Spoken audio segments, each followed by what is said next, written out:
The INMO has, in recent weeks, sought to work the agreement on a 24/7 basis in the interests of patients and staff.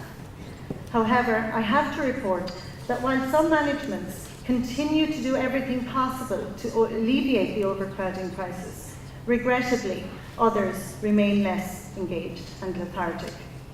They continue to adopt an approach which effectively leaves it to someone else to solve the overcrowding in their emergency department. This, quite bluntly, is not good enough. It cannot be tolerated, and it will be constantly challenged by the INMO and must also be challenged by the Minister for Health. In that regard, the ED agreement is not a substitute for the additional 1,500 beds required across the country, or the 2,000 long-term care beds required to deal with the demand of our ageing population. This is another reason why we need a national consensus on our public health service, as was mentioned previously. We will work with the current agreement, with all parties, demanding the additional staff required, the presence of senior clinical decision makers at all times, including weekends, and greater resources for the social and primary care areas to allow for admission avoidance and prompt discharge. On this issue, I would like to acknowledge our nominee to the ED Task Force Expert Group on Staffing is Ms. Bernie Stenson. Bernie, who will be joining us on the Executive Council in June, is also chair of the new St. Vincent's branch and on the incoming executive, and she will bring astute knowledge to this group.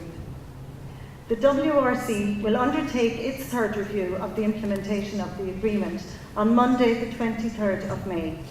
This will be a further opportunity to assess the management side's commitment and to having it work on a 24/7 basis to alleviate the continuing crisis of ED overcrowding. You've also heard mentioned that the INMO recently secured the significant restoration of pay of student nurses and midwives when they undertake their roster clinical placement. The revised arrangements also provide for the restoration of incremental credit on graduation for this 36 weeks period, resulting in the new graduate moving to the second point of the scale after 16 weeks. This restoration will result in almost 4,000 euros in additional pay over the 36 weeks.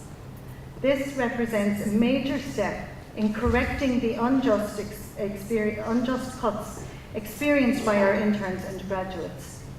However, we are still in negotiations to pursue the outstanding issue of granting retrospective incremental credit to those graduates who qualified between 2011 and 2015.